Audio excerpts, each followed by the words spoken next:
Hello.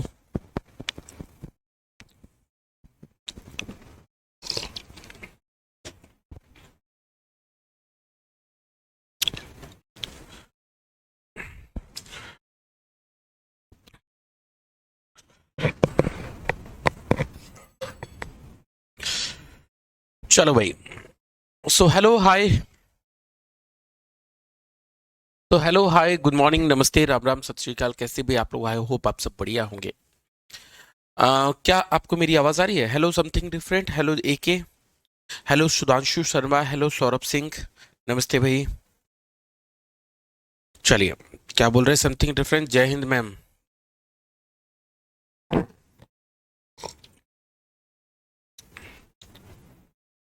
चलिए भैया। जय हिंद भाभी जी। Something different. जय हिंद भाभी जी बेटा। Hello Muskan Singh, hello Rishabh Veer Singh, hello Aarushi Kashyap, hello Rakesh NDA. चलो चलो भाई, जल्दी जल्दी आ जाओ, फिर हम क्लास को स्टार्ट करते हैं। ठीक है ठीक है। Good morning Neeraj Kumar. ठीक है।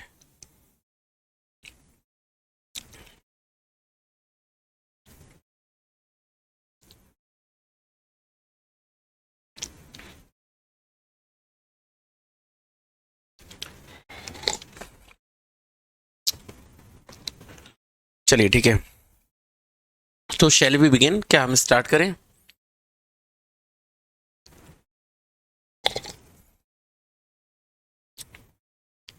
बेटा टाइपिंग मिस्टेक को सुधारो। मेरे मुंह से अगर कुछ गलत शब्द निकल गए तो ऑन एयर हो जाएंगे हमेशा के लिए, जिंदगी भर के लिए। ठीक है। बहुत साल पहले मेरे साथ एक स्टूडेंट पढ़ता था जिसका नाम था अमन पाठक। मतलब 2-3 साल, 1-2 साल पहले की बात है, 2 साल पहले की बात है अराउंड।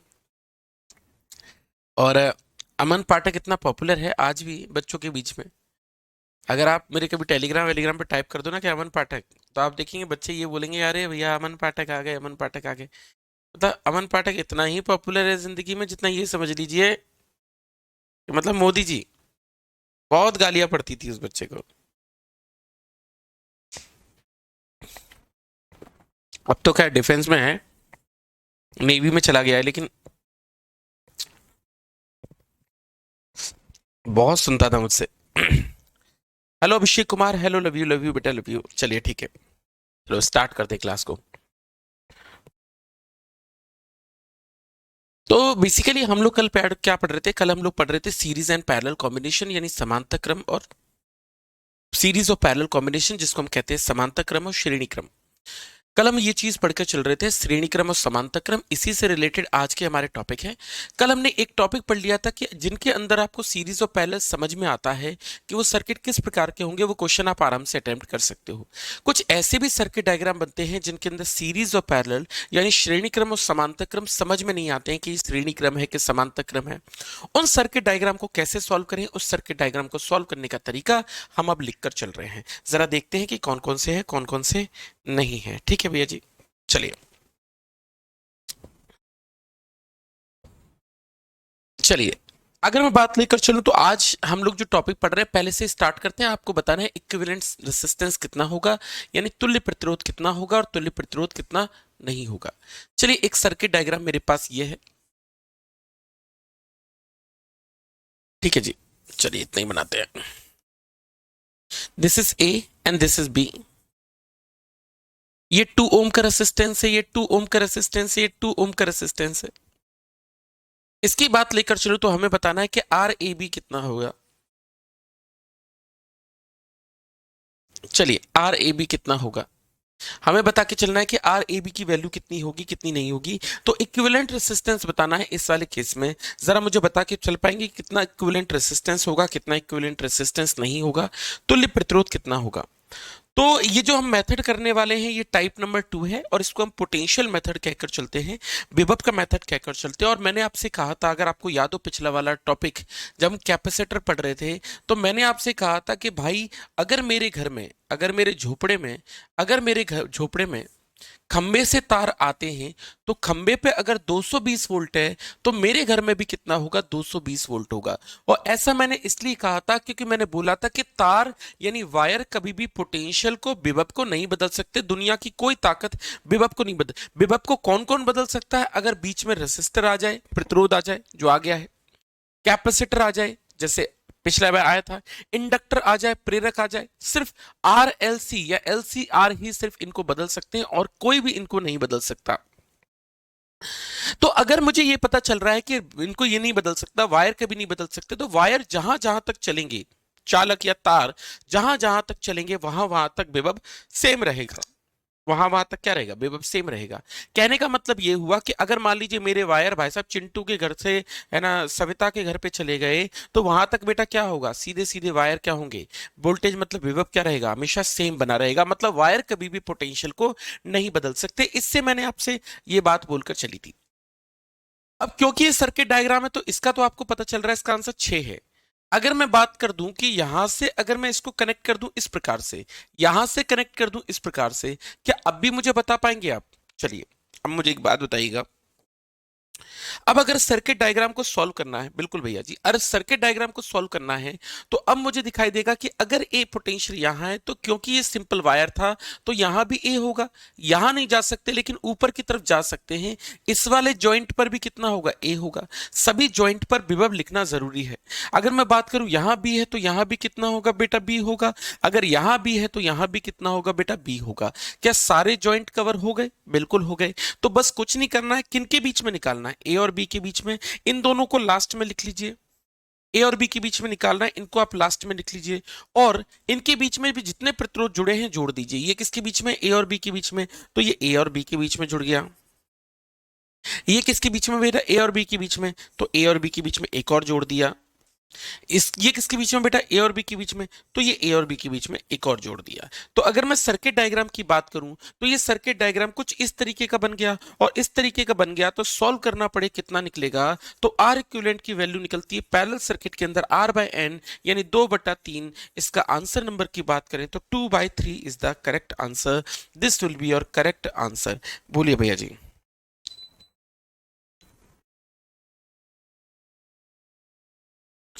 चलिए,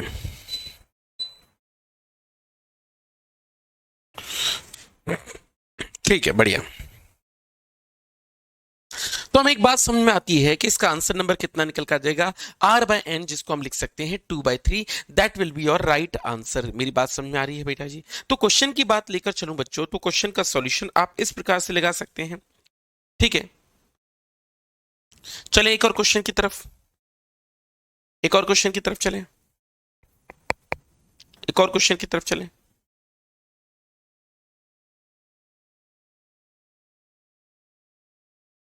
ठीक है, बढ़िया बढ़िया बढ़िया।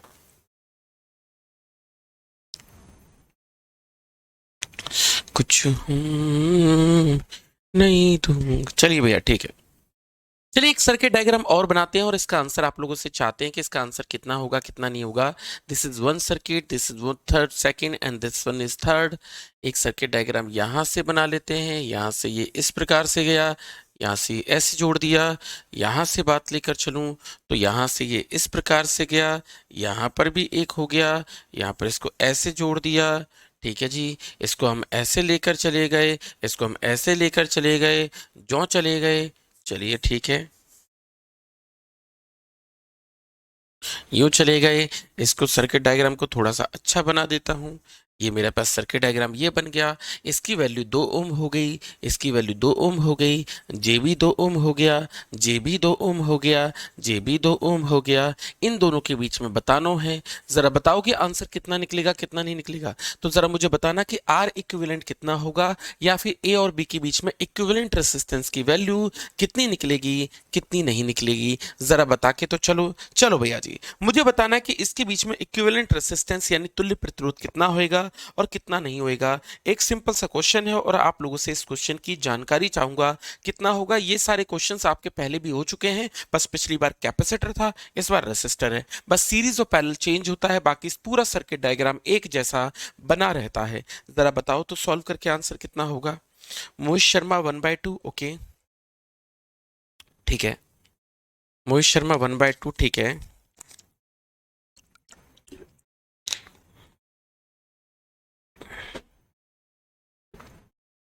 ठीक है, और लोग भी आंसर दो जल्दी से।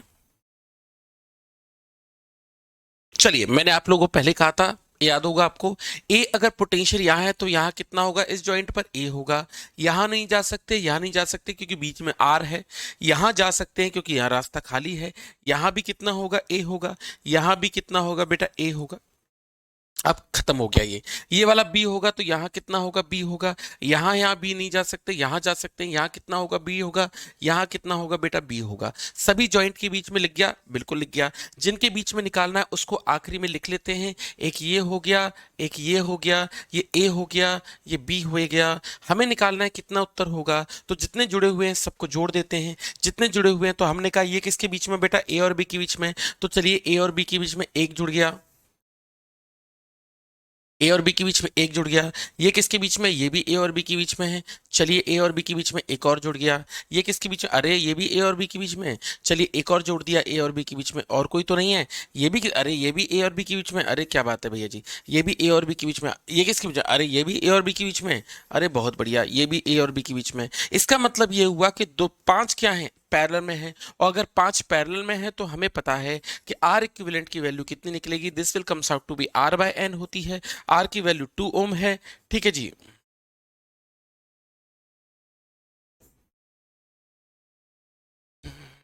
तो आंसर नंबर 2/5, जिसने भी आंसर 2/5 निकाला था, दोज आर करेक्ट।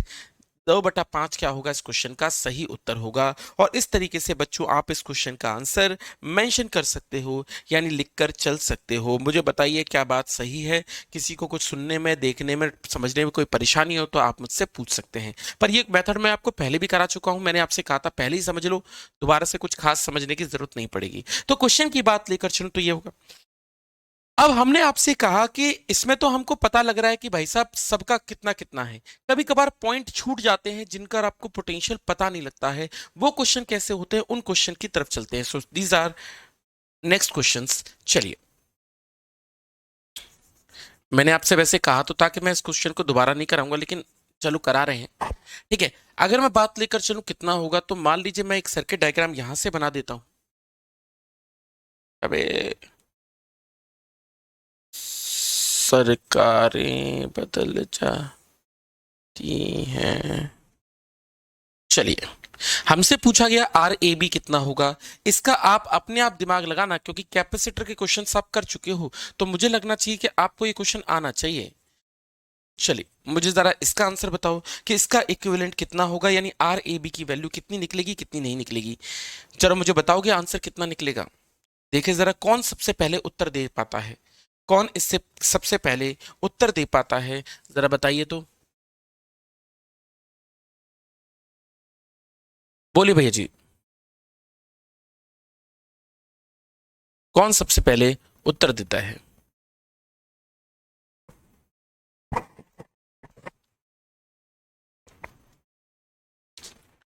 ठीक है,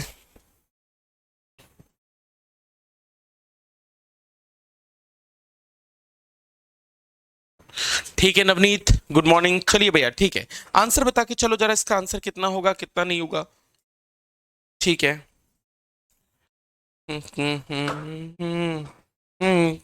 चलिए भैया, ठीक है, 6/5, ठीक है, एक, ठीक है, 6/5 एक, ओके।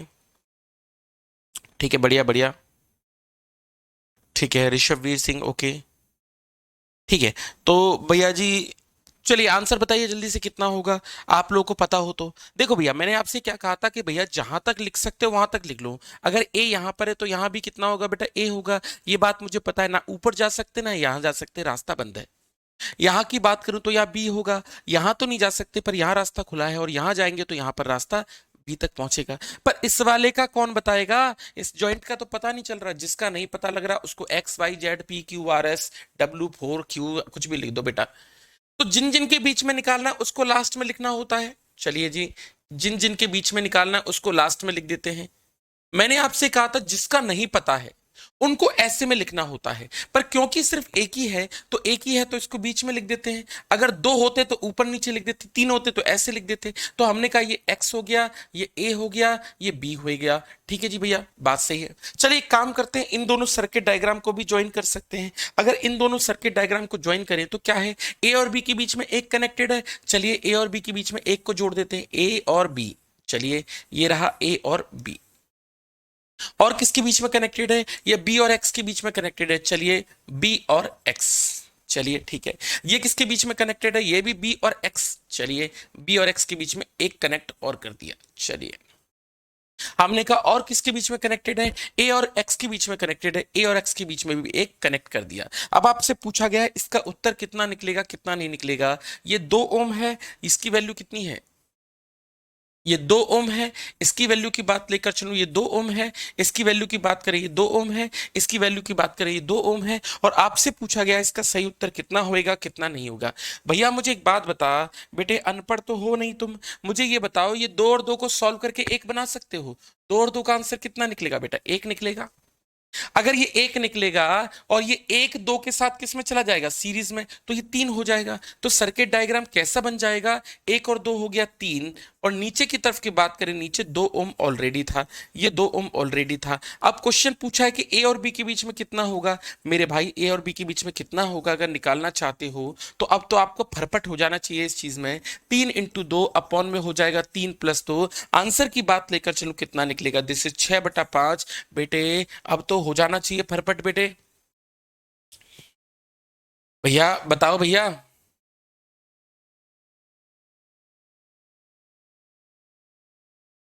सम्मान से जमीन जनीमान से समझ में आ रहा हो क्या ना आ रहा भैया। भैया देखो सिंपल सी बात है, तो इसका आंसर कितना निकलेगा, 6/5 इसका उत्तर निकलेगा। जिन जिन ने इसका आंसर 6/5 निकाला था that is correct. Rishabhveer Singh, Hariom Singh, Anubhav Shukla, बहुत बढ़िया। हरिओम, नीरज कुमार, नीरज कुमार बेटा कितना निकाले हो बेटा आप, थोड़ा चेक करो बेटा। इसके आंसर की बात लेकर चलो तो इसका आंसर नंबर कितना होगा, 6/5 निकलेगा। बहुत बढ़िया, अगर आप ये क्वेश्चन बनाना सीख गए ना तो यकीन मानिए आप बाकी लोगों से बहुत आगे निकल गए, बाकी लोग आपसे बहुत पीछे हैं। चलिए नेक्स्ट क्वेश्चन की बात करते हैं। लोगों की इसमें इन्हीं क्वेश्चन में हालत खराब हो जाती है, जबकि 2 कौड़ी के क्वेश्चन होते हैं ये। चलिए एक क्वेश्चन का आंसर और दे दीजिए। इस क्वेश्चन का आंसर भी आप लोगों से चाहूंगा कि चाहेंगे तुझे। चलिए भैया ठीक है, उत्तर इसका भी दे दीजिए।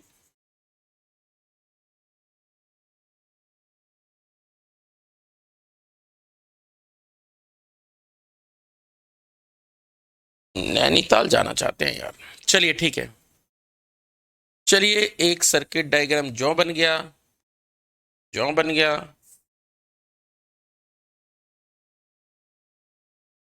चलिए भैया जी, हमने कहा कि सबकी वैल्यू 2 ओम है। क्या आप मुझे बता पाएंगे सर्किट डायग्राम का आंसर कितना निकलेगा, कितना निकलेगा। This is A and this is B, जरा बता के तो चलो इसका आंसर कितना निकलेगा, कितना नहीं निकलेगा। चलिए भैया आंसर बताइए।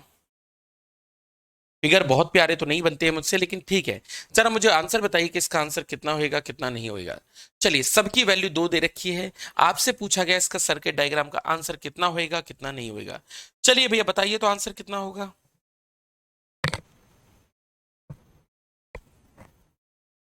आंसर बताएं महाराज।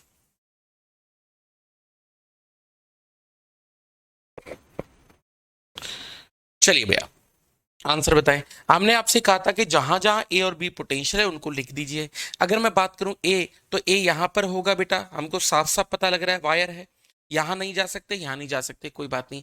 बी यहां पर है तो क्या यहां भी बी होगा, ऑब्वियस सी बात है। यहां बी है तो यहां भी कितना होगा, बी होगा, सिंपल वायर है। इस वाले का नहीं बता पा रहे हैं तो इसको क्या मान लो बेटा, एक्स मान लो।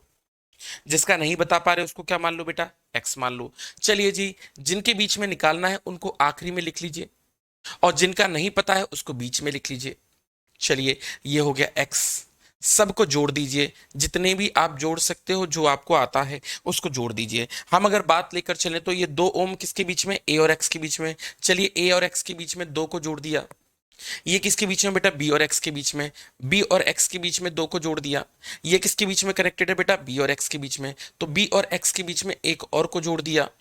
ये किसके बीच में कनेक्टेड है बेटा, ए और बी के बीच में कनेक्टेड है, ए और बी के बीच में इसको भी जोड़ दिया। अगर आप ध्यान से देखेंगे तो ये सर्किट डायग्राम बिल्कुल पिछले वाला है जो आपने पिछले वाला सॉल्व किया था। 2 ओम ये हो गया, 2 ओम ये हो गया, 2 ओम ये हो गया, 2 ओम ये हो गया। और अगर सॉल्व करने बैठे बेटा तो हमें पता है 2 और 2 का आंसर कितना निकलेगा, 1 निकलेगा। 1 और 2 का आंसर कितना निकलेगा, 3 निकलेगा। और 3 और 2 पैरेलल में आंसर कितना निकलेगा, this will comes out to be 3 into 2 upon 3 plus 2, answer निकलेगा 6/5 and this will be your correct answer. बताइए क्या समस्या आ रही है आप लोगों को? मुझे तो नहीं लगता कि आपको कोई समस्या आनी चाहिए। इस तरीके से इस क्वेश्चन का आंसर भी 6/5 होगा। 6/5 भी इस क्वेश्चन का आंसर भी 6। दूसरा लिखने का तरीका है, पर यह समझ के चलो कि बिल्कुल सेम टू सेम है पिछले वाले मेथड की तरह। चलिए भैया, अभी हमने सिर्फ एक अननोन देखा था, अब हम 2 अननोन की बात करते हैं कि अगर आपको 2 चीजें नहीं पता होंगी तो हम उनको कैसे सॉल्व करके चलते हैं।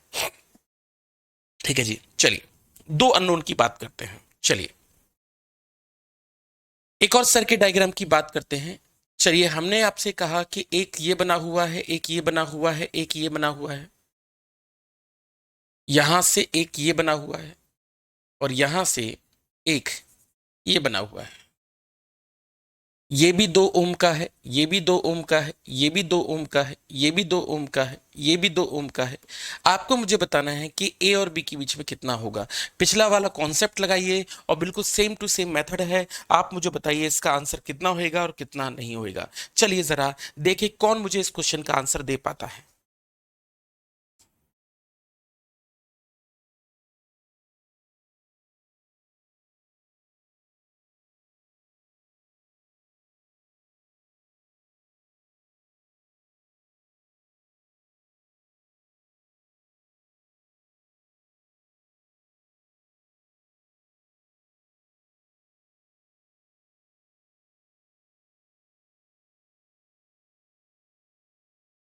चलिए, बहुत बढ़िया।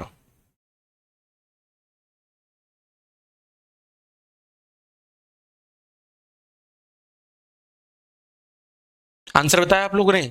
ठीक है मोहित शर्मा, बहुत बढ़िया, सही आंसर बेटा। ठीक है, ठीक है, बहुत बढ़िया। तो हमने आपसे कहा, फिर से वही बात है, ए आपको पता है, ए यहाँ ए तो ये ए है बेटा, ये क्या है बी तो ये बी है बेटा। आगे नहीं जा सकते, इन दोनों का पता नहीं चल रहा है तो इसको एक्स मान लेते हैं, इसको क्या मान लें बेटा, वाई मान लेते हैं। जिनके बीच में निकालना है उनको आप आखिरी में लिख लीजिए। चलिए, ये हो गया ए, ये हो गया बी। चलिए, एक्स और वाई दो हैं, अब की बार तो ऊपर नीचे लिख लीजिए। जितने नहीं पता होते वो ऐसे में लिखे जाते हैं।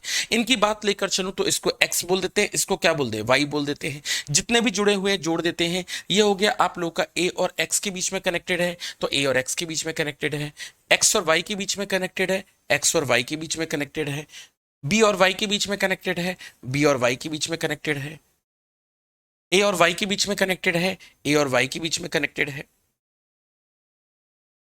एक्स बी और एक्स के बीच में कनेक्टेड है, बी और एक्स के बीच में कनेक्टेड है। ये आपका सर्किट डायग्राम बन गया। अगर आप ध्यान से देखें तो आपको ये व्हीट स्टोन ब्रिज दिखाई देगा, व्हीट स्टोन सेतु दिखाई देगा। तो ये सर्किट व्हीट स्टोन ब्रिज ही है भाई। देखने वाली समझने वाली बात है बचा। और मैं आपको बोला था कि व्हीट स्टोन ब्रिज का आंसर वही होता है जो पूरा सर्किट होता है। अगर सबकी वैल्यू 2-2 है तो आंसर 2 आएगा, अगर सबको 4-4 है तो आंसर 4 आएगा, सबका आंसर सी है तो आंसर सी आएगा, सबका आंसर बी है तो आंसर बी आएगा, सबका आंसर सी है तो आंसर सी आएगा बेटे। तो इसका आंसर ये निकलेगा। चाहो तो मैं आपको बता दूं, अगर मैं व्हीट स्टोन ब्रिज सॉल्व करता हूं तो मुझे पता है अगर व्हीट स्टोन ब्रिज के अंतर्गत, अगर व्हीट स्टोन सेतु के अंतर्गत अगर P/Q R/S के बराबर होता है, यानी दिस अपॉन दिस बराबर दिस अपॉन दिस, तो इसको हटा देते हैं और इसको हटा देते हैं तो ये सर्किट डायग्राम कुछ ऐसा बन जाता है। आपको ये तो अच्छे से अब पता ही होगा। इसकी बात लेकर चलो तो इसकी वैल्यू 2, इसकी वैल्यू 2, इसकी वैल्यू 2, इसकी वैल्यू 2, इसका आंसर निकलेगा 4, इसका आंसर निकलेगा 4 और 4 और 4 का आंसर निकलेगा 2। आंसर की बात लेकर चलो तो इसका आंसर 2 निकलेगा। अगली बार से याद रखना, व्हीट स्टोन ब्रिज का आंसर वही होता है जो पूरा सर्किट डायग्राम होता है। पर आप मुझसे अगर कैपेसिटर पढ़े हैं तो आपके लिए ये मुश्किल वाली बात नहीं होगी, आप आराम से इस सर्किट को भी मेंशन करके चल सकते हैं। मुझे बताइए कोई दिक्कत तो नहीं? कोई दिक्कत तो नहीं भैया जी?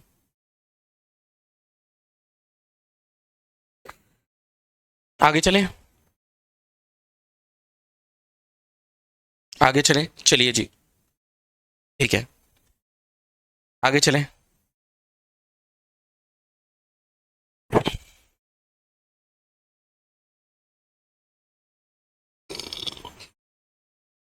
चलिए चलिए, तो एक क्वेश्चन का सर्किट डायग्राम का आंसर और दे देना मुझे, फिर मुझे थोड़ा सा अच्छा फील होगा। क्वेश्चन की बात लेकर चलूं तो एक क्वेश्चन का आंसर और दे दो।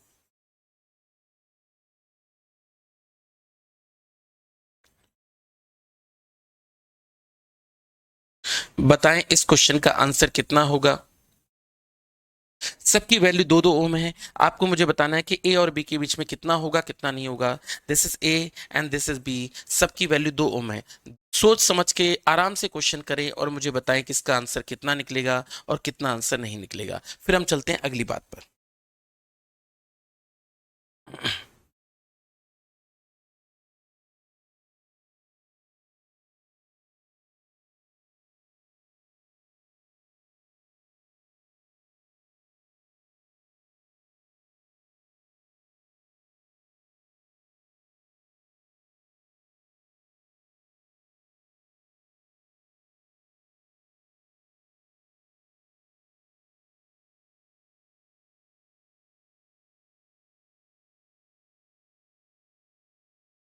हाँ, अनुभव सिंह शुक्ला, बिल्कुल इसमें भी कैपेसिटर की तरह जो एक के रेसिस्टेंस के वही आंसर होगा। हाँ भैया जी बिल्कुल।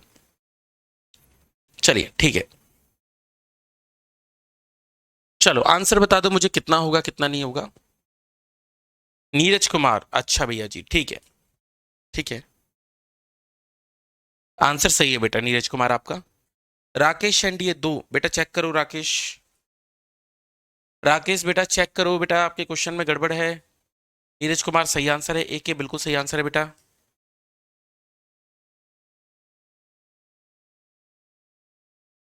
किंग भाई साहब थोड़ा सा गड़बड़ है, देखिए जरा। चलिए एक ही, बढ़िया बढ़िया बढ़िया, एक एक आंसर सही है, ठीक है। चलो भैया देखो जरा सर्किट डायग्राम फिर से समझो आप। राकेश जी आप चांद पर तो चले गए हैं, लेकिन यहाँ पे जरा देखें। हमें ये पता है ए पोटेंशियल यहाँ है तो यहाँ कितना होगा बेटा, ए पोटेंशियल होगा, यहाँ बी है तो यहाँ कितना होगा, बी होगा। आगे तो कहीं नहीं जा सकते। इन दोनों जॉइंट्स का पता नहीं चल रहा है तो इसको मैं एक्स ले लेता हूं, इसको क्या ले लेता हूं बेटा, वाई ले लेता हूं। बात सही है। जिनके बीच में निकालना है उनको आखिरी में लिख देता हूं। चलिए ठीक है, इनके बीच में निकालना है, मुझे निकालना है ए के बीच में और बी के बीच में निकालना है। इन दोनों को मैंने लिख दिया लास्ट में। जो नहीं पता है उनको मैं लिख देता हूं इस प्रकार से। चलिए ठीक है, एक्स और क्या हो गया, वाई। जितने कनेक्टेड है उनको जोड़ देता हूं। उनको जोड़ दूं तो अगर मैं बात लेकर चलूं तो ये किसके बीच में कनेक्टेड है, ए और एक्स के बीच में कनेक्टेड है। चलिए ए और एक्स के बीच में कनेक्टेड है। ये किसके बीच में कनेक्टेड है बेटा, एक्स और वाई के बीच में कनेक्टेड है। चलिए एक्स और वाई के बीच में कनेक्टेड है। चलिए बहुत बढ़िया। ये किसके बीच में कनेक्टेड है बेटा, बी और एक्स के बीच में कनेक्टेड है। चलिए बी और एक्स के बीच में कनेक्टेड है। ये किसके बीच में कनेक्टेड है बेटा, ए और वाई के बीच में कनेक्टेड है। ए और वाई के बीच में कनेक्टेड है। ए और वाई के बीच में कनेक्टेड है। ए और वाई के बीच में कनेक्टेड है। ए और वाई के बीच में कनेक्टेड है। ये किसके बीच में कनेक्टेड है बेटा, बी और वाई के बीच में कनेक्टेड है। तो ये बी और वाई के बीच में कनेक्टेड है। ये बी और वाई के बीच में कनेक्टेड है। ये किसके बीच में कनेक्टेड है बेटा, ए और वाई बी के बीच में कनेक्टेड है। कहने का मतलब ये हुआ कि ये ए और बी के बीच में कनेक्टेड है। ए और बी के बीच में कनेक्टेड है। ये हमारा क्या हुआ, सर्किट डायग्राम बनकर आता है। ये हमारा सर्किट डायग्राम बनकर आता है। और इस तरीके से बात लेकर चलूं तो ये सर्किट डायग्राम मेरा बना है। अब आप में से बहुत सारे बोल रहे हैं कि व्हीट स्टोन ब्रिज बन रहा है। हाँ व्हीट स्टोन ब्रिज तो बन रहा है, मैं क्या मना कर रहा हूं। लेकिन ये नीचे वाली एक लट जो है निकल रही है, ये कैसे छोड़ दोगे भाई। ये वाली कैसे छोड़ दोगे जो नीचे बन रही है, ये कैसे छोड़ दोगे भाई। मुझे ये तो बताओ, ये कैसे छोड़ दोगे। अगर आपका दिमाग चल रहा है तो मैं आपको बता दूं, ये वाला पार्ट तो व्हीट स्टोन ब्रिज है, मैं मान लेता हूं। इसका आंसर मुझे पता है दो निकलेगा। इस बात में मुझे कोई शंका नहीं है कि इसका उत्तर दो निकलेगा। लेकिन क्या नहीं पता चल रहा, दो के साथ एक दो और पैरेलल में है। क्या आपको नहीं पता चला कि दो के साथ एक दो और पैरेलल में जाएगा, एक और सर्किट तो बनेगा भाई। जरा इस सर्किट डायग्राम को देखो तो क्या ऊपर वाले का आंसर दो आ गया, तो मैं ऊपर वाले का दो लिख देता हूं। एक नीचे भी तो जुड़ा हुआ है महाराज, इसको क्यों छोड़ रहे हो। ये 2 ओम हो गया, ये 2 ओम हो गया, ये दोनों कनेक्टेड हैं। और इसके आंसर की बात करूं तो दो और दो का आंसर कितना निकलेगा, 1 ओम। इसका आंसर नंबर आपको 1 ओम लगाना पड़ेगा ना, यानी 1 ओम लगेगा ना भाई। बेटे यूपी किंग, बेटा बात को समझो बेटा। इसका आंसर पैरेलल में चार नहीं होता है, पैरेलल में बेटा एक होता है ना। सुधांशु शर्मा बढ़िया बेटा। तो इसके आंसर की बात लेकर चलूं तो इसका आंसर नंबर आप 1 ओम लगा के चलेंगे। आपकी किताबों में सबसे डिफिकल्ट क्वेश्चन यही डाल रखा है, बाकी सब क्वेश्चन बहुत आसान है।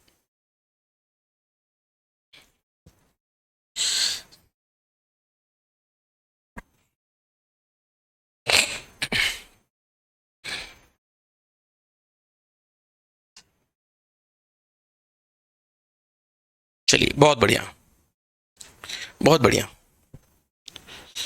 आ रही है बात समझ में बेटा?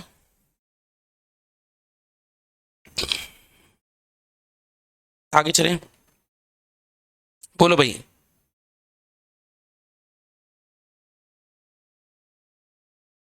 आगे चलें, आगे चलें भाई। अनुभव सिंह शुक्ला, एक ओम, ठीक है भैया जी। सुधांशु, आगे चले बेटा। किंग बेटा समझ में आया कि नहीं आया?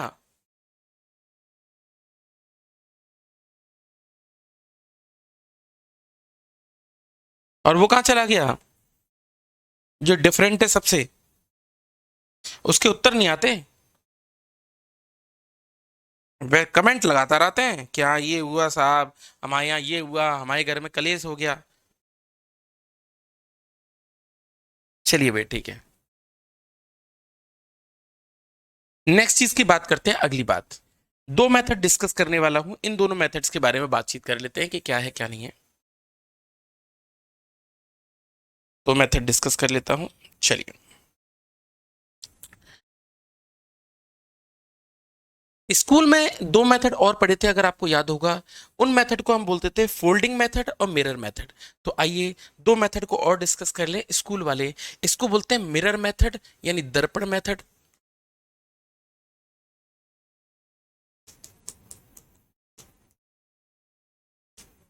और दूसरा होता है फोल्डिंग। फोल्डिंग, इसको बोलते हैं मोड़ना फोल्डिंग मेथड। ये आपको स्कूल में बताए गए होंगे, स्कूल वाले टीचरों ने आपको ये समझाए होंगे। इन्हीं को हम एक और बार डिस्कस करके चल रहे हैं। राकेश किंग भैया ठीक है, लव यू बच्चे बेटा, हाँ ठीक है। चलिए, इतना प्यार बरसाने की जरूरत क्या है भैया। चलिए, चलिए एक सर्किट डायग्राम फिर से हम बनाते हैं मिरर मेथड बनाने के लिए। मैंने आपसे कहा ये एक सर्किट डायग्राम है। इतना लव यू तो मैंने स्कूल के टाइम पे नहीं बोला होगा जितना तुमने अभी बोल दिया। इतना तो महिला मित्रों से नहीं बोला होगा आज तक। अरे,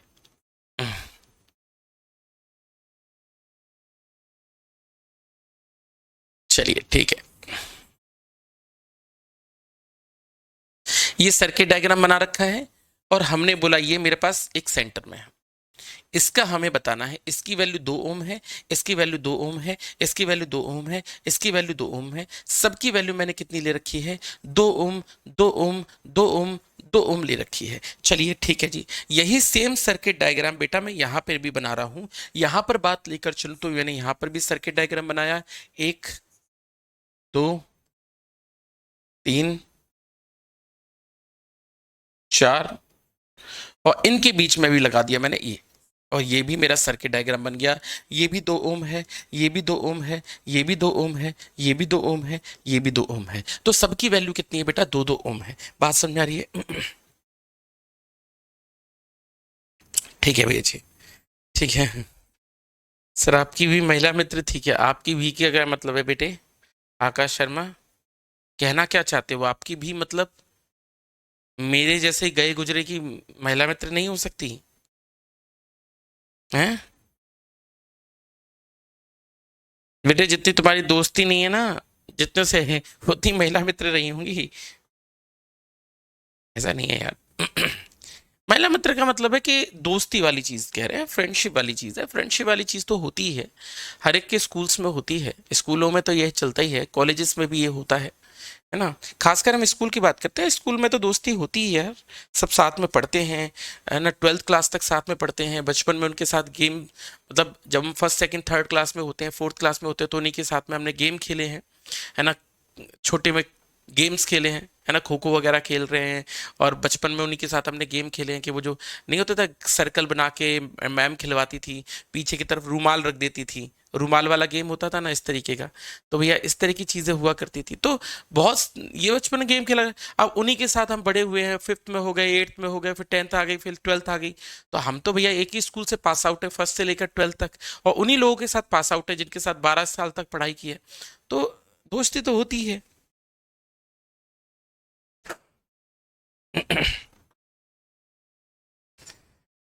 चलिए ठीक है। सर रोस्ट करते हो इसलिए कह रहा था।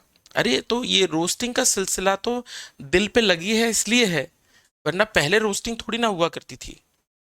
वो तो अब आ गई है रोस्टिंग भैया। ठीक है, पहले के जमाने में तो सिर्फ फूल बरसा करते थे भाई। चलिए, अगर मैं बात करूं मिरर मेथड क्या कहता है, मिरर मेथड कहां से होता है, पहली बात तो ये समझिए। मिरर मेथड होता है, मैं दर्पण कहां रख सकते हैं, दर्पण हमेशा, दर्पण हमेशा परपेंडिकुलर, परपेंडिकुलर का मतलब होता है अभिलंब पर रखा जाता है, अभिलंब पर रखा जाता है, रखा जाता है जहां निकालना होता है, जहां निकालना होता है, निकालना होता है, जहां आपको निकालना है उसके परपेंडिकुलर। जैसे आपने कहा सर मुझे ए और बी यहां पे निकालना है, तो इन दोनों पे निकालना है ना, तो आप हमेशा ऐसे में रख सकते हैं मिरर, और फिजिक्स में कोई चारा नहीं है। दर्पण ऐसे भी नहीं रख सकते, दर्पण ऐसे भी नहीं रख सकते, दर्पण ऐसे भी नहीं रख सकते। मिरर हमेशा परपेंडिकुलर रखा जाएगा, हमेशा अभिलंब रखा जाएगा, जिनके बीच में निकालना है, सीधी सी बात है। और ये मेथड आप तब लगाओगे जब लेफ्ट हैंड साइड बिल्कुल राइट हैंड साइड के बराबर होगी। आपको अगर दिखा कि लेफ्ट हैंड साइड और राइट हैंड साइड बराबर है, आप इस मेथड को लगा सकते हैं और दर्पण बिल्कुल बीच में रख सकते हैं। तो आप मिरर हमेशा कैसे रखोगे, मिरर हमेशा ऐसे ही रखा जाता है, दर्पण हमेशा ऐसे ही रखा जाता है, ये बात समझ लीजिए। और अगर आपको पता लगता है कि left hand side right hand side के बराबर है, तो अगर LHS RHS के बराबर है, तो दर्पण के साथ वाले को हटा दो, दर्पण के साथ वाले को हटा दो, साथ वाले को हटा दो। तो आप इसको क्या कर सकते हैं, हटा दें, और इसको आप हटा के चल सकते हैं, सीधी सी बात है। ठीक है भैया जी, ठीक है जी भैया जी, ठीक है, ठीक है, ठीक है, धन्यवाद भैया राकेश किंग, थैंक यू सब बढ़ाने के लिए। ठीक है, एक ही जो मैम सुन रही होंगी, अरे अपन डरते नहीं है बेटे किसी से, खतरों से खेलने का शौक है भाई। चलिए, अगर मैं बात लेकर चलूं तो दर्पण के साथ वाले को हटा सकते हैं, तो दर्पण के साथ में ये है, तो दर्पण के साथ वाले को हटा देते हैं। उस कंडीशन में इस सर्किट डायग्राम को हम कैसे बना सकते हैं, उस सर्किट में आपका डायग्राम बन जाएगा इस प्रकार का। और इसका आंसर तो आपको पहले से ही पता है कि इसका आंसर क्या होगा। आपको पता है अगर सबकी वैल्यू 2 2 है तो आंसर कितना निकलेगा, इसका आंसर निकल कर आएगा आप लोगों का 2 ओम। तो आपको आंसर तो सिंपल सा पता है कि ये मेथड बहुत सिंपल सा होता है, और ये मेथड तब लगता है जब लेफ्ट हैंड साइड और राइट हैंड साइड क्या होती है, एक दूसरे के बराबर होकर चलती हैं। यानी LHS और RHS जब बराबर होते हैं तब इस सर्किट डायग्राम को हम सॉल्व करते हैं। अब बात करते हैं इस वाले सर्किट डायग्राम की, फोल्डिंग मेथड की। फोल्डिंग कहां से होती है, फोल्डिंग हमेशा वहां से की जाती है, वहां से की जाती है जहां पर इक्विवेलेंट, इक्विवेलेंट का मतलब होता है तुल्य, निकाला जाता है, निकाला जाता है। तो कहने का मतलब हुआ क्या, जहां पर हम इक्विवेलेंट निकालते हैं वहां पर, तो इक्विवेलेंट आप कहां पे निकाल रहे हो, यहां पर। तो अगर आप यहां पे निकाल रहे हो, ऐसे में निकाल रहे हो, तो फोल्डिंग हमेशा यहीं से हो सकती है, या तो ऊपर से नीचे या नीचे से ऊपर। आप फोल्डिंग ऐसे में नहीं कर सकते, आप फोल्डिंग ऐसे में नहीं कर सकते। फोल्डिंग हमेशा कैसी होगी, जिनके बीच में निकालना है सिर्फ वही हो सकती है। या तो नीचे वाले को उठा के ऊपर रख दो, या ऊपर वाले को उठा के नीचे रख दो। जैसे हम हवाई जहाज बनाते थे बचपन में, आधा पेपर मोड़ देते थे, वैसे ही सेम केस यहां वाले को मोड़ सकते हो ऊपर, या ऊपर वाले को नीचे, आप कहीं भी मोड़ सकते हो। फोल्डिंग मेथड वहां लगाया जाएगा जहां टॉप की साइड नीचे के बराबर होगी, और मिरर मेथड वहां लगाया जाएगा जहां पर लेफ्ट हैंड साइड और राइट हैंड साइड बराबर होगी। तो मान लीजिए कि मैं यहां से इसको फोल्ड करता हूं, यहां से मैं क्या करता हूं, फोल्ड करता हूं। अगर यहां से फोल्ड करता हूं तो मुझे पता चला कि भैया जी ऊपर की साइड जो है वो नीचे की साइड के बराबर है, तो टॉप जो है बॉटम के बराबर होता है। तब हम इस मेथड को लगा के चलते हैं, जब ऊपर की बिल्कुल नीचे के बराबर एक जैसा दिख रहा होता है। और अगर मैं इसकी बात लेकर चलूं कि इसका उत्तर कितना होगा कितना नहीं होगा, तो भाई मुझे एक बात पता चलेगी कि अगर मैं इसको इस पे फोल्ड करके रखूं तो क्या होगा। ऊपर वाला तो हमारे पास ऐसा बना हुआ था, अब जब ये वाला इसके ऊपर आएगा तो ये समांतर क्रम में आएगा, आपको पहले भी समझा चुका हूं ये बातें, तो ये इसके पैरेलल में आएगा। ये वाला इसके ऊपर आ जाएगा और आता कैसे इसके ऊपर, पैरेलल में।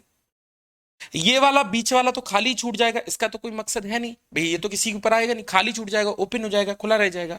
तो हमने कहा ये हमारे पास सर्किट डायग्राम बना, दो दो और दो दो। अगर मैं इसकी बात करूं तो पैरेलल में इसका आंसर कितना निकलेगा, एक, इसका आंसर कितना निकलेगा, एक, और एक का आंसर कितना निकलेगा, दो। तो अगर मैं यहां पर आर इक्विवेलेंट लिखूं कितना होगा, तो यहां पर होगा 2 ओम। और इस तरीके से आप इसका आंसर भी लिखकर चल सकते हैं।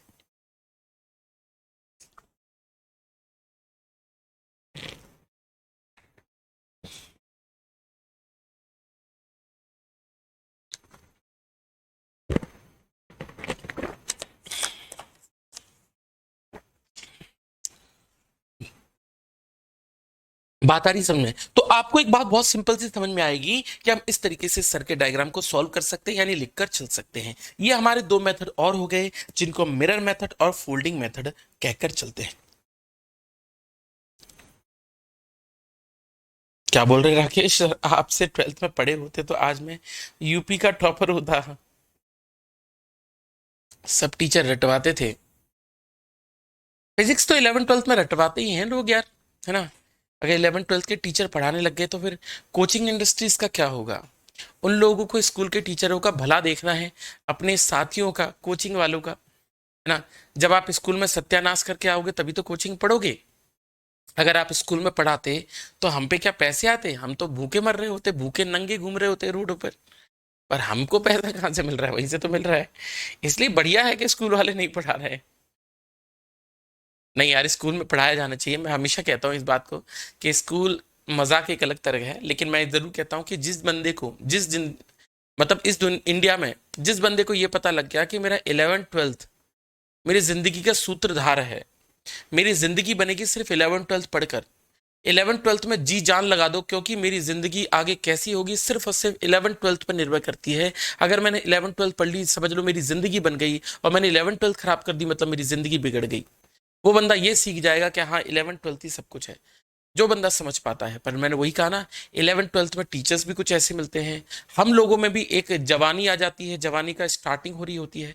तो जब किसी की जवानी आ रही होती है, जब 16 17 18 साल की उम्र में पहुंचता है, तो उसमें एक अलग तरह की एक चंचलता आ जाती है मन के अंदर, और इस कारण से भी वो पढ़ नहीं पाता है।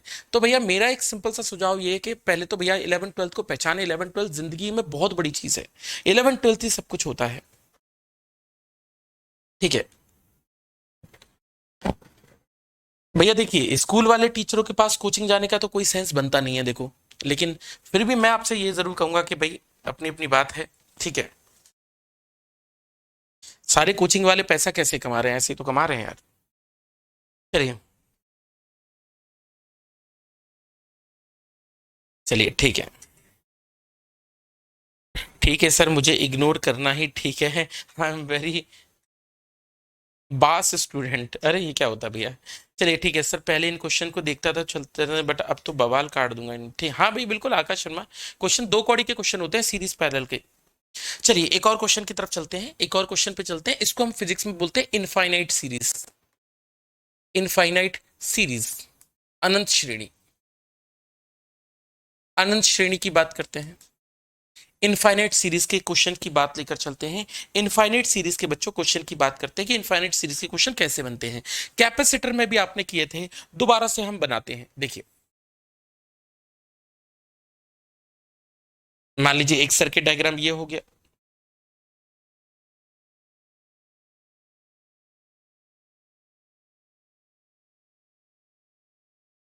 एक सर्किट डायग्राम ये हो गया, ये हो गया, फिर ये हो गया, ये हो गया, फिर ये हो गया, फिर ये हो गया। और ऐसा कब तक चल रहा है बेटा, मैं बात बता के चलूं। ऐसा चल रहा है बेटा आपका इन्फिनिटी तक। कैसा चल रहा है, इन्फिनिटी तक।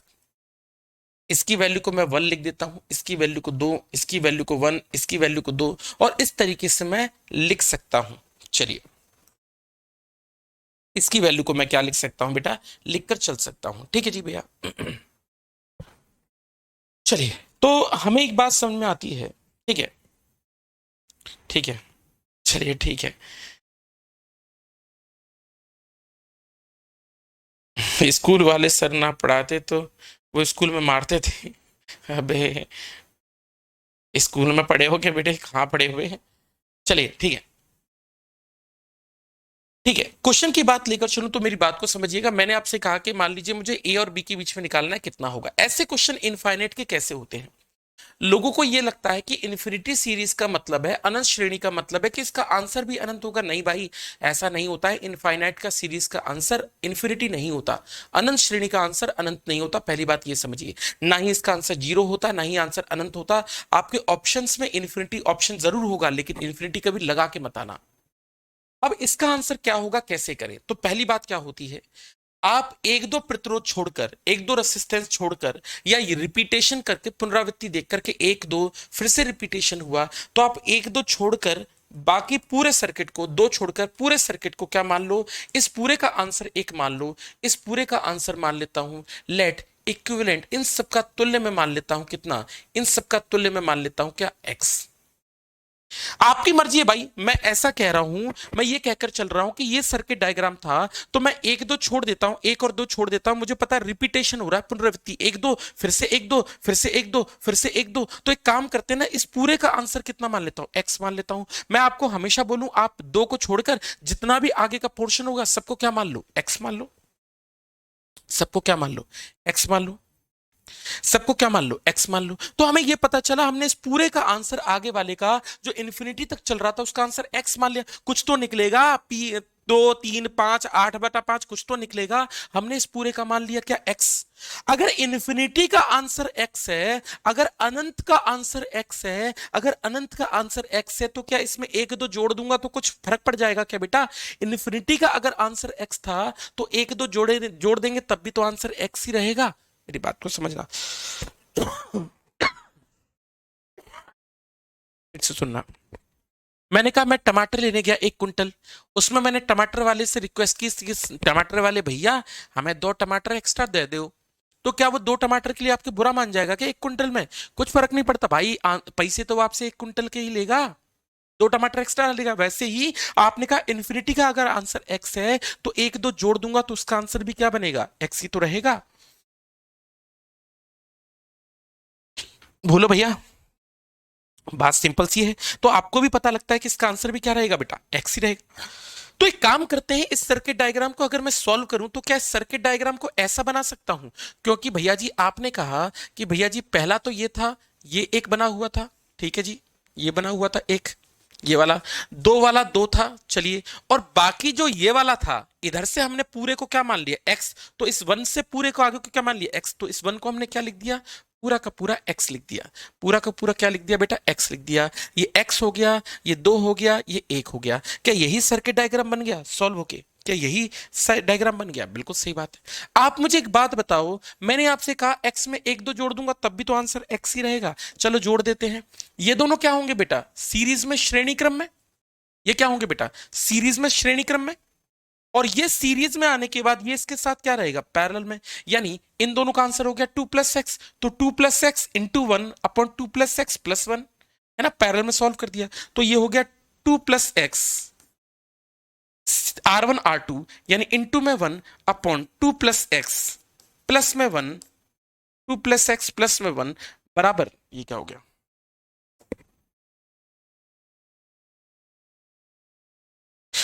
2 + x इंटू 1/2 + x + 1। और इसका आंसर भी कितना रहेगा, एक्स ही रहेगा। मुझे बताओ बात सही है। बहुत बढ़िया, बहुत बढ़िया, आपके आंसर बिल्कुल सही आया है बेटा, बहुत बढ़िया। राकेश किंग बिल्कुल सही आंसर है। मोहित शर्मा बिल्कुल सही आंसर है। पिछला वाला मेथड है बिल्कुल सेम टू सेम, कोई भी मेथड में अंतर नहीं है, बिल्कुल सेम टू सेम है। तो आपने दो छोड़कर सबको एक्स मान लिया, इसकी जगह एक्स रख दिया, सबको सॉल्व करके भी एक्स के बराबर कर दिया। बस इसी को सॉल्व करना। इसकी बात करें तो ऊपर तो हो जाएगा 2 + x, बराबर की बात लेकर चलूं तो ऊपर हो जाएगा x + 3, इंटू में क्या हो जाएगा बेटा, एक्स हो जाएगा। यही सर्किट डायग्राम में बनेगा। बोलिए भैया जी, ठीक है जी भैया, है ना।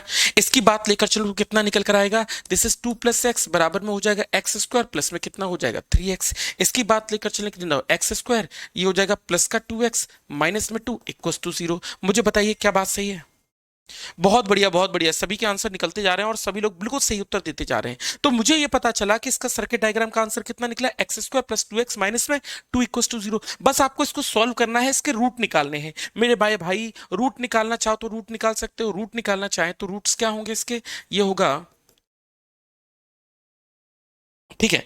अगर मैं बात लेकर चलूं तो minus B plus minus under root of B square minus four A C. B square minus four A C का मतलब चार minus four, B square minus four A C, four A C का मतलब हुआ वन, और सी कितना हुआ minus का टू, अपॉन में टू ए का मतलब हुआ टू। मुझे बताइए क्या बात सही है। इसको सॉल्व कर लेते हैं। इसके आंसर की बात करूं तो रूट्स क्या निकलेंगे मैं आपको बता दूं। इसके रूट्स निकल कर आएंगे माइनस का टू ये हो जाएगा, माइनस का वन हो जाएगा, प्लस माइनस बनेगा अंडर रूट थ्री। इसकी बात करें और इसके मैं लिख सकता हूं ऐसे, दो रूट लिख सकता हूं, minus one minus root three और होगा माइनस वन प्लस का रूट थ्री। ये आएगा आपका पॉजिटिव में, और पॉजिटिव वाले को क्या लेंगे, आंसर लेंगे, यानी इसका आंसर क्या होगा, minus one plus root three होगा। ये तो नेगेटिव होगा, और नेगेटिव तो संभव नहीं है, नॉट पॉसिबल है ना। प्रतिरोध नेगेटिव में तो आना संभव नहीं है। तो इसका मतलब ये हुआ, इसका आंसर कितना होगा, minus one plus root three निकल कर आएगा, and this will be your correct answer.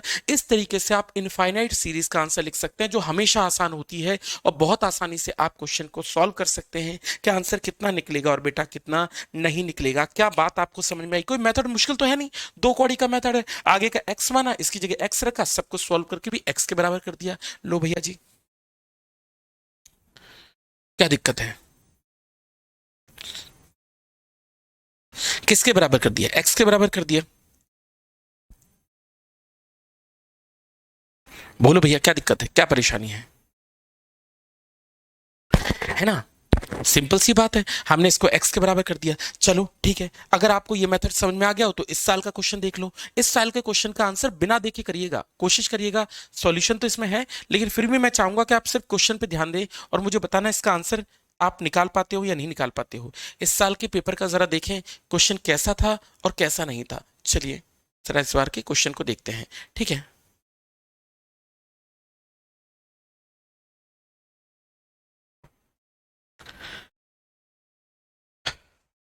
ये मैंने आपको पहले भी दिखाया था, लेकिन दोबारा देखो। ये क्वेश्चन आया है इस साल के पेपर में।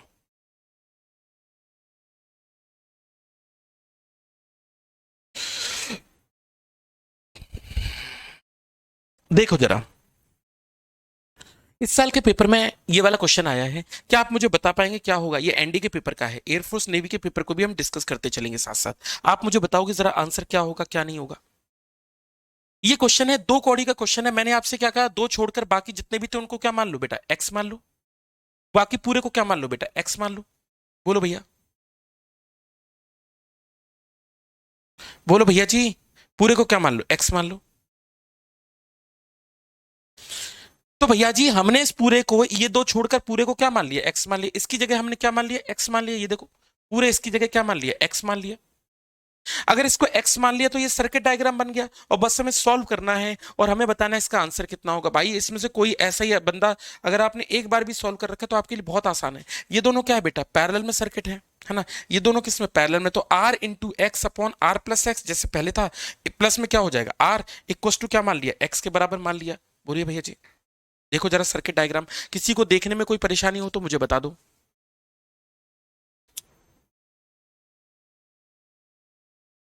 हम्म, इसका,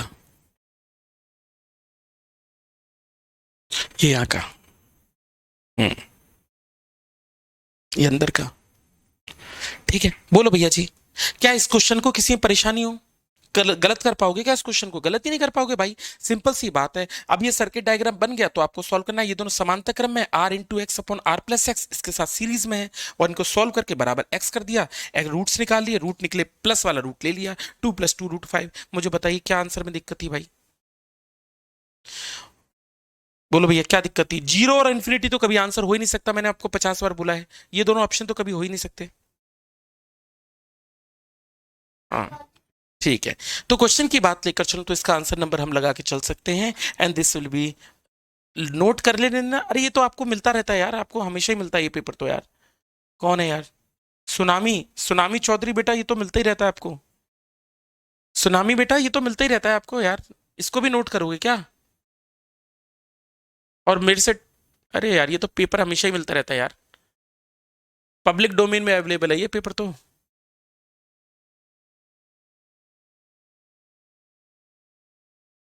पब्लिक डोमेन में अवेलेबल है ये तो।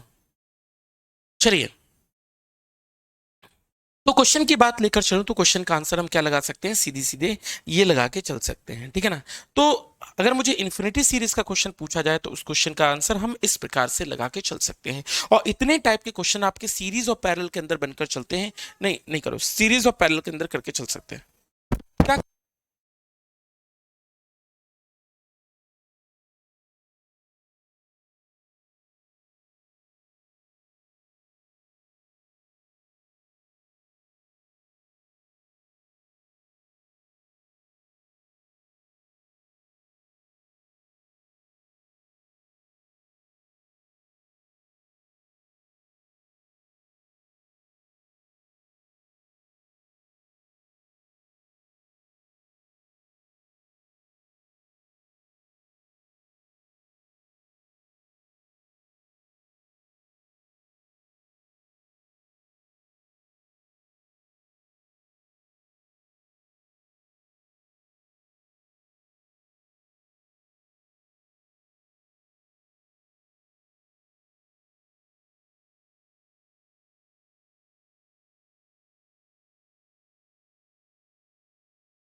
जरा देखते हैं क्या होगा। चलो अगला हमारे पास टॉपिक है कलर कोडिंग, ठीक है। अगला हमारे पास टॉपिक है कलर कोडिंग। हम देखना चाहेंगे कि कलर कोडिंग क्या होती है क्या नहीं होती है। तो अगर हम कलर कोडिंग की बच्चों बात करते हैं तो कलर कोडिंग होती क्या और क्यों नहीं होती, इसके बारे में बात करेंगे। तो हमारे पास टॉपिक है colour coding of resistor. Hindi में बोलते हैं प्रतिरोध का वर्ण कोड, रंगों का, प्रतिरोधों का।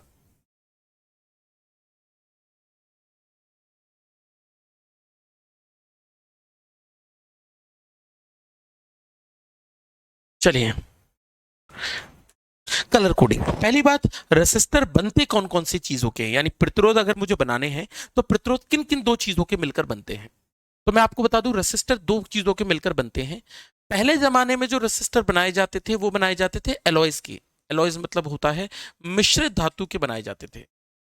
मिश्रित धातु के जैसे एग्जाम्पल के तौर पर हो गया मैग्नानिन हो गया, कॉन्स्टेंटन हो गया, इन सब पदार्थों के बनाए जाते थे पहले के जमाने में, एलॉयज के केस में बनाए जाते थे। आजकल जो रेसिस्टर बनाए जाते हैं वो बनाए जाते हैं आप लोगों के कार्बन के बनाए जाते हैं, कार्बन के बनाए जाते हैं। तो आजकल जो बनाए जाते हैं वो कार्बन के बनाए जाते हैं, पहले बनाए जाते थे आपके एलॉयज के। एलॉयज की बात लेकर चलूं तो large resistor, large resistor is not possible, is not possible. बड़ा प्रतिरोध संभव नहीं है, नहीं है। तो क्या होता था कि बड़ा जो रेसिस्टर होता था वो संभव नहीं होता था, बहुत बड़ा कैपेसिटर, वो बहुत बड़ा रेसिस्टर नहीं बना पाते थे अगर आप एलॉयज की बात करते। लेकिन अगर आप कार्बन का रेसिस्टर बनाते हैं तो large resistor is possible, large resistor is possible, large resistor is possible, यानी बड़ा प्रतिरोध संभव है। बड़ा प्रतिरोध क्या है बेटा, संभव है। तो लार्ज रेसिस्टर क्या है बच्चों, पॉसिबल है। दूसरी बात, अगर आप एलॉयज के बनाते हैं तो size is large, size is large, आकार बड़ा होता है, इन प्रतिरोधों का आकार बड़ा होता है, एंड राइटिंग इज इजी। और उस पर अगर आपको लिखना है कि कितना प्रतिरोध है कितना है रेसिस्टर तो आसान है, और लिखना आसान है, आसान है। और लिखना क्या होता है, आसान है, लिखना आसान है। लेकिन जब हम कार्बन के रेसिस्टर बनाने लग गए तो साइज हो गया small, size is small and writing is difficult, is difficult. आकार छोटा है और लिखना मुश्किल है, मुश्किल है, लिखना मुश्किल है। तो आप ये देखेंगे कि इस पर लिखना थोड़ा सा क्या होता है, मुश्किल होता है, इतना आसान नहीं होता है रेसिस्टर पर लिखना। तो क्योंकि कार्बन जो रेसिस्टर बनते हैं वो उन पर लिखना बड़ा मुश्किल होता है, तो हम कैसे मार्किंग करें, हम कैसे नंबर लिखें। अब इतना छोटा सा रेसिस्टर है, अब उस पर हम कैसे पढ़ेंगे कितने का है कितने का नहीं है। तो रेसिस्टर को पढ़ना क्या है, हमारे पास पॉसिबल नहीं होता है, क्या होता है, संभव नहीं होता है। तो अगर आप रेसिस्टर की बात लेकर चले तो रेसिस्टर पे पढ़ना हमारे लिए संभव नहीं होकर चलता है, संभव नहीं होकर चलता है। बात समझ आ रही है। रेसिस्टर पे लिखना क्या होता है बेटा, हमारे लिए संभव नहीं होता, हम लिख नहीं पाते हैं। तो जब हम लिख नहीं पाते हैं तो ऐसे रेसिस्टर का हम क्या करें, ऐसी चीज का हम क्या करें, तो हमने उसके लिए कलर कोडिंग की। कलर कोडिंग का मतलब जैसे हमने बोलिया, हमने मार्केट में चिल्ला के बोल दिया कलुआ, तो अपने आप हमारी पूरी भीड़ में से, पूरे मेले में से रमेश हाथ उठा देगा कि मेरा नाम है कलुआ। तो भैया कोडिंग का मतलब क्या हुआ, कोडिंग मतलब हम इतनी बड़ी चीज को किसी छोटे नंबर से दर्शा देते हैं, रंग से दर्शा देते हैं, और हमें पता लग जाता है कि इसका नाम क्या है और क्या नहीं है। तो हमारी पूरी दुनिया में सबसे ज्यादा जो यूज होते हैं वो कार्बन रेसिस्टर होते हैं, और आजकल की दुनिया में हम कार्बन रेसिस्टर का इस्तेमाल करके चलते हैं, यानी कार्बन प्रतिरोधों का हम क्या करते हैं, यूज करके चलते हैं। तो हमारे लिए जो टारगेट है अब कलर कोडिंग का, वो ये वाला टारगेट है कि भाई क्या होते हैं क्या नहीं होते। आइए चलिए चीजों को स्टार्ट करते हैं और देखते हैं कि कार्बन रेसिस्टर की कोडिंग कैसे होती है, मतलब प्रतिरोध की कैसी होती है। प्रतिरोध दिखने में कैसे होते हैं वो तो आपको पता ही होगा, नहीं पता है तो दिखाते हैं। ठीक है, तो जब हम रेसिस्टर बनाते हैं बच्चों, जब हम रेसिस्टर बना के चलते हैं तो रेसिस्टर पे कुछ रिंग्स बनती हैं। आपने एक किसी भी इलेक्ट्रिकल सर्किट के अंदर, किसी इलेक्ट्रिकल परिपथ के अंदर आपने कोई ऐसी चीज लगी हुई देखी होगी, ऐसी एक जिस पर रंगों की ऐसी डिजाइन बनी होगी, ऐसी रंगों की एक डिजाइन बनी होगी। इस रंगों की डिजाइन की बात लेकर चलो तो इसको फिजिक्स में रेसिस्टर यानी प्रतिरोध कहा जाता है। अब हर एक कलर की कुछ ना कुछ मार्किंग है, हर एक कलर का कुछ ना कुछ मतलब है, और वो मतलब क्या होता है, वो मतलब क्या होता है, बात लेकर चलो तो उनके बारे में बातचीत करते हैं। चलिए चलिए सुनिएगा मेरी बात को कि क्या होती है क्या नहीं होती है। ठीक है, चलिए। नहीं रखो वहीं पर। चलिए देखिए जरा, चलिए देखिएगा। तो क्या होता है, अलग अलग कलरों के रंग होते हैं, अलग अलग क्या होते हैं, रंग होकर चलते हैं। इन रंगों का मतलब बताता हूं क्या। जो पहली रिंग होती है, जो पहली रिंग होती है वो हमारा एक नंबर होता है। नंबर जैसे हमने कहा कोई भी है, 4 5 6 8। अब ये मैंने रंग लिखे हुए हैं और इसके आसपास मैंने नंबर लिखे हुए हैं। पहला और दूसरा सीधे से नंबर होता है, पहला और दूसरा क्या होता है, डिजिट होता है। तीसरे को मल्टीप्लायर यानी गुणक कहकर चलते हैं, और चौथा होता है टॉलरेंस। टॉलरेंस का मतलब कितना सह सकता है ना, कितनी छोटी मोटी गलती हो सकती है, इसको बोलते हैं टॉलरेंस, है ना। जरा देखते हैं कैसे कैसे हम नंबर लिखते हैं। जैसे एग्जाम्पल के तौर पर मैं आपको इससे लिखकर बताता हूं। जैसे मैंने कहा कि मेरे पास एक रजिस्टर बना हुआ है, ये एक रजिस्टर है, और इस पर मैं कोई रिंग्स बना देता हूं। इस पर मैं रिंग्स बनाना चाहता हूं, तो मान लीजिए कि मैं रिंग्स बना देता हूं। इस पर कौन कौन से रंगों की बना दूं, कौन कौन से रंगों की बना दूं। पहली रिंग मैंने बना दी है लाल कलर की। ठीक है जी, पहली रिंग क्या है बेटा, लाल कलर की।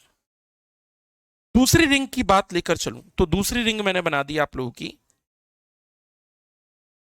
दूसरी रिंग बना दी मैंने बेटा ग्रीन कलर की। ये क्या है मेरे पास, ग्रीन कलर है।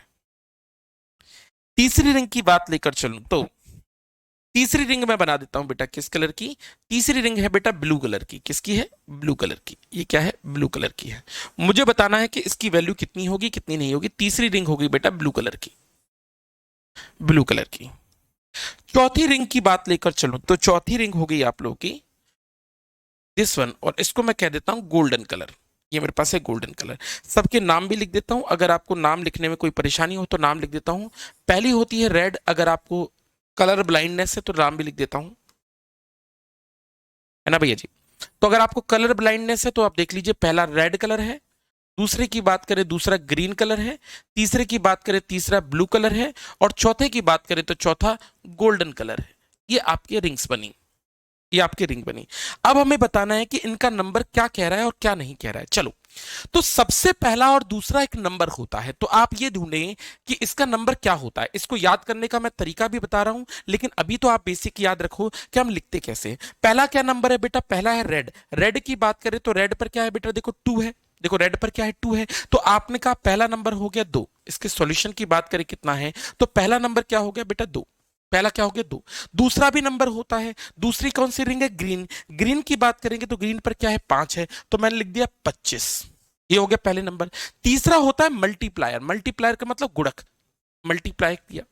तीसरा कौन सा है? ब्लू। ब्लू में मल्टीप्लाई कौन सा है तीसरा? हम अगर बात लेकर चले तो देखो 1 2 3 4 5 6, तो हमने कहा ये क्या हो गया? 10⁶। ये कितना हो गया? 10⁶, है ना? तो हमने अगर गुणक की बात लेकर चली तो ये हो गया 1 2 3 और 3 6। हमने कहा ये क्या हो गया? मल्टीप्लायर हो गया, ये कितना हो गया? 10⁶। ये हमारा बन गया। और टॉलरेंस क्या दिखाता है? चौथा। गोल्ड के टॉलरेंस की बात करें तो कितना है? ±5%। और इसके बाद लेकर चलो तो ये हमारा वैल्यू है, ये प्रतिरोध इतनी वैल्यू का है, तो यह है 25 इंटू 10⁶ +-5। और इस तरीके से आप टॉलरेंस की वैल्यू को लिखकर चल सकते हैं, यानी इसकी वैल्यू को लिखकर मेंशन करके चल सकते हैं। तो पहला और दूसरा तो क्या है? नंबर है, ठीक है। पहला और दूसरा तो क्या है? नंबर है सीधे सीधे। तीसरा क्या होता है? मल्टीप्लायर होता है दूसरी रिंग। और चौथा क्या होता है? टॉलरेंस होता है। सिल्वर या गोल्ड दोनों में से एक हम लिखकर चलेंगे, और इस तरीके से हम लिख सकते हैं। मतलब इसमें गलती ±5% की हो सकती है। और इस तरीके से हम इस नंबर को, इस रिंग को बच्चों लिखकर चलते हैं। मेरे ख्याल से आपको यह बात समझ में आ गई होगी कि मैं क्या लिख रहा हूं और क्या लिखकर नहीं चल रहा हूं। मुझे बताइए क्या बात सही है? चलें आगे, ठीक है, चलें आगे भाई। बोलिए भाई जी, क्या बात सही है? बोलो भाई। ठीक है, तो अगर मैं बात लेकर चलूं तो हम इस तरीके से मेंशन करके लिख सकते हैं। इस तरीके से हम मेंशन करके बच्चों लिखकर चल सकते हैं। ठीक है जी भैया। चलो, अब ये याद करने का क्या तरीका होता है? बचपन में आपने किसी दूसरे की वाइफ की तारीफ सुनी होगी, किसी दूसरे की बीवी की तारीफ की होगी, उसी के बारे में लिख लेते हैं। लेकिन लिखना गलत है, मैं इस बात को बिल्कुल सहमत नहीं हूं कि ऐसी लैंग्वेज लिखनी चाहिए, लेकिन अब लिख दी है तो क्या करें। ठीक है, एक बार दोबारा समझा दीजिए। अरे, फिर से समझ लो भैया। इस पे रिंग्स बनी होती है 4 तरह की। पहली और दूसरी जो रिंग होती है वो सीधे सीधे नंबर होता है। जैसे हमने कहा पहली रिंग रेड कलर की थी तो लाल पर क्या है? 2 रंग। दूसरी क्या थी? ग्रीन कलर की थी, तो दूसरी डिजिट क्या है? ग्रीन कलर की। दूसरे पे क्या है? 5 है। इनटू में तीसरा क्या है? मल्टीप्लायर होता है। मल्टीप्लायर की बात लेकर चले, ब्लू कलर। ब्लू कलर के सामने मल्टीप्लायर क्या है? 10⁶। प्लस माइनस कितना हुआ? चौथी रिंग क्या होती है? टॉलरेंस। टॉलरेंस होता है आपका गोल्ड, यानी 5%। आरुषि कर से मल्टीप्लायर कैसे आया बेटा? तीसरी रिंग मल्टीप्लायर होती है। तीसरी रिंग मल्टीप्लायर होती है, सीधे सीधे उसको गुणा लिखना होता है। तीसरी रिंग मल्टीप्लायर ही होती है, इसको गुणक बोलते हैं। तीसरी हमेशा मल्टीप्लाई में आती है। तीसरी रिंग हमेशा मल्टीप्लीकेशन में लिखी जाती है। तो अगर मैं बात लेकर चलूं कि इसका मतलब क्या होगा क्या नहीं होगा, तो एक चीज आपने पढ़ी होगी, वो पढ़ी होगी B. B. B. B Roy of. B Roy of. Of great. Of Great Britain.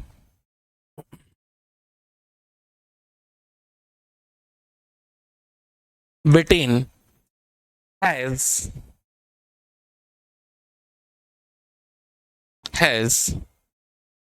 very has BB Roy of Great Britain very has very very good wife। तो किसी की वाइफ की तारीफ की गई है यहां पर, ठीक है।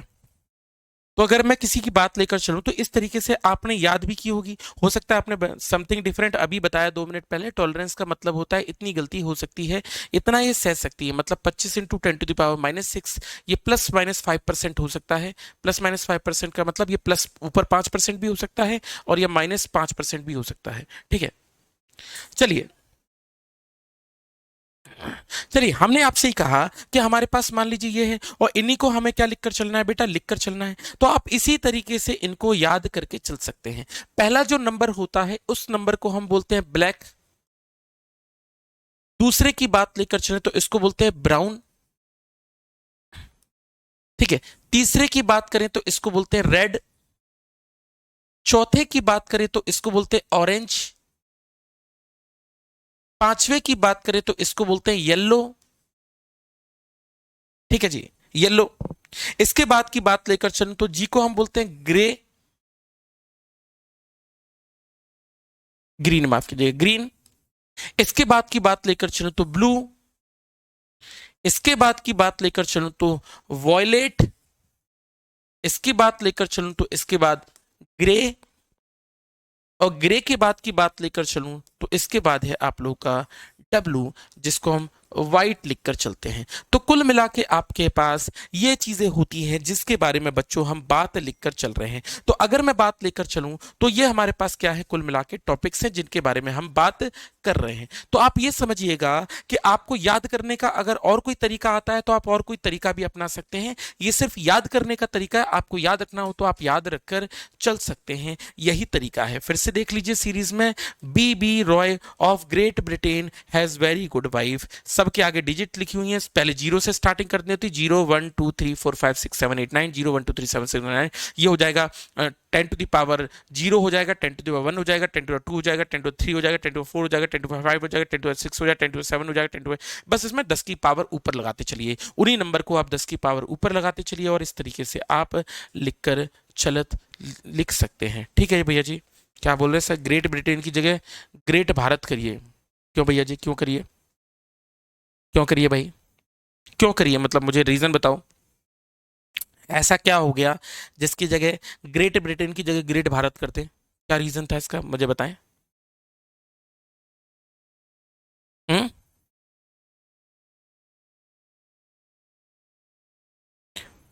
मुझे बताओ ना यार कि क्या रीजन है कि ग्रेट भारत कर दीजिए उसकी जगह, कोई खास कारण।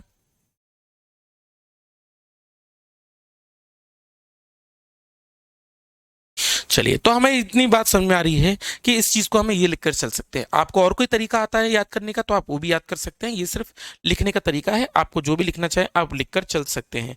मुझे बताइए क्या बात सही है, इसमें कोई दिक्कत हो तो मुझे बता के चले। ठीक है भैया जी,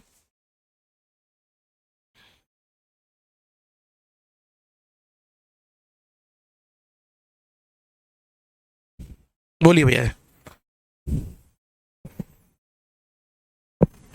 हो गया,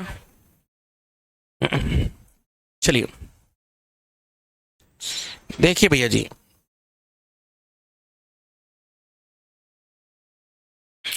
ग्रेट ब्रिटेन कहना, ठीक है, ग्रेट भारत कहना, भारत ग्रेट है इसलिए ये नहीं कह रहा हूं कि ब्रिटेन खराब है ना, तो मेरे को इससे कोई फर्क नहीं पड़ता, इससे कोई फर्क नहीं पड़ता कि क्या है क्या नहीं है। अब ये विशेष भारत में पढ़ रहे हैं तो फिर आइंस्टीन का नाम भी चेंज करके लिख देते हैं यहीं पर, रामचंद्र शुक्ला कर देते हैं, है ना, तो फिर रामचंद्र शुक्ला कर देते हैं आइंस्टीन की जगह।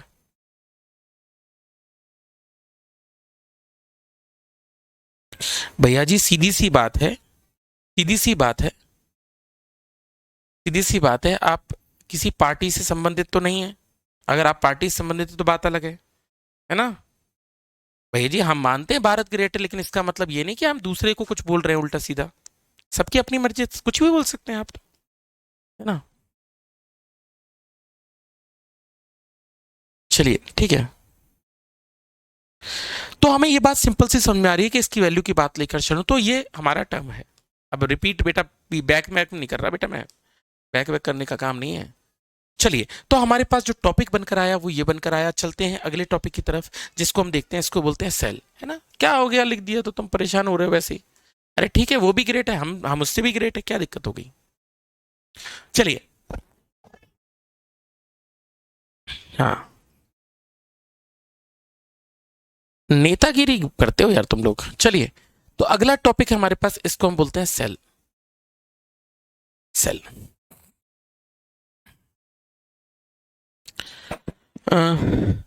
हम क्या पढ़ रहे थे? सेल, है ना? सेल बेसिकली सेल है क्या, और सेल हम क्यों पढ़कर चलते हैं, इसके बारे में हम बात करके चलते हैं कि सेल है क्या और क्या नहीं है। ठीक है, चलिए। डिवाइसेस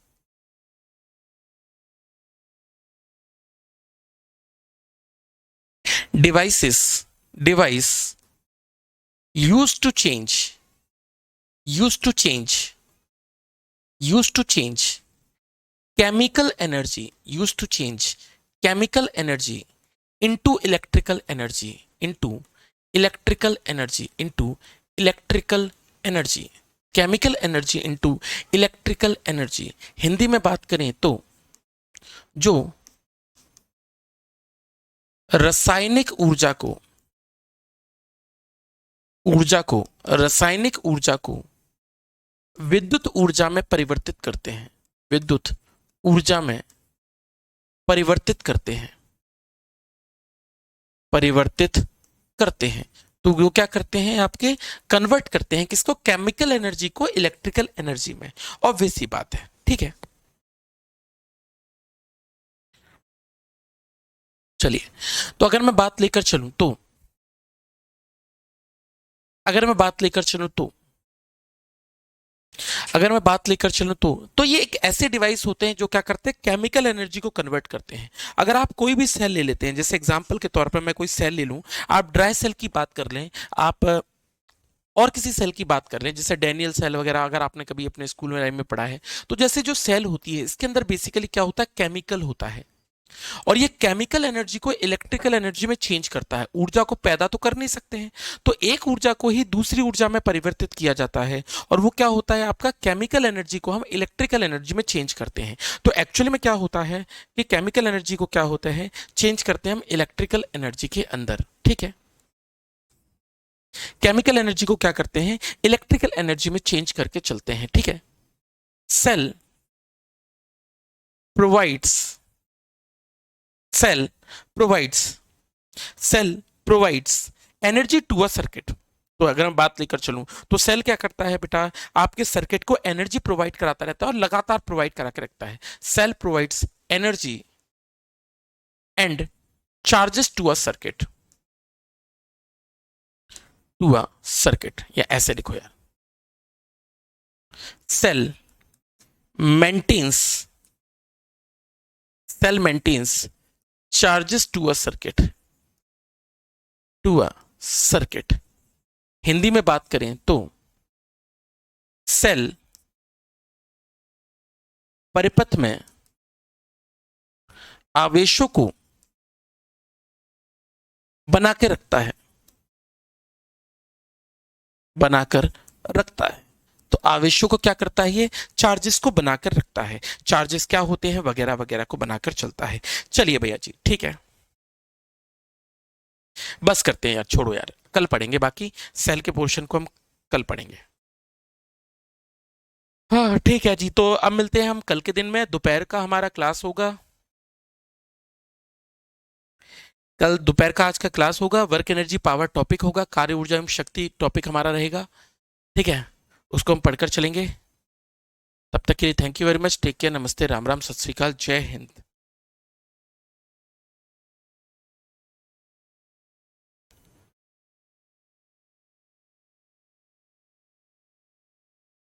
करंट इलेक्ट्रिक 4 पार्ट हो गए।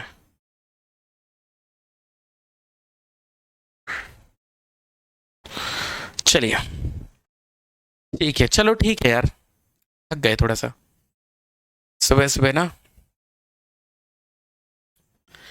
ठीक है,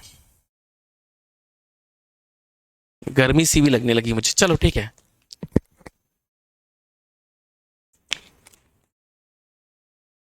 bye bye, take care.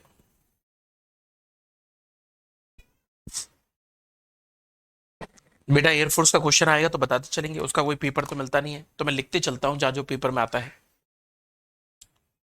Air force का क्वेश्चन सेंड नहीं कर पाऊंगा बेटा अभिषेक, है ना। मेरे पास कोई पेपर नहीं है जो मैं आपको सेंड कर पाऊँ एयरफोर्स का। एयरफोर्स का पेपर ऑनलाइन होता है वे। ठीक है। ठीक है, चलो मिलते हैं हम कल, है ना, मतलब मिलते हैं आज दोपहर में। पर 12 बजे हमारी क्लास है, वर्क एनर्जी पावर का टॉपिक है, ठीक है। मैं तुम्हारी डिमांड्स थी, पेपर सेंड कर दूं मैं तुम्हें।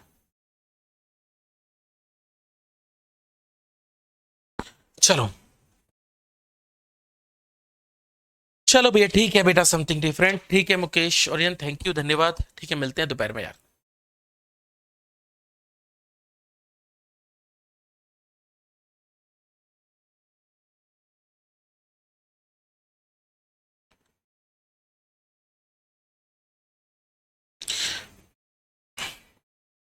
डॉक्टर अंकल सुई ना लगाओ।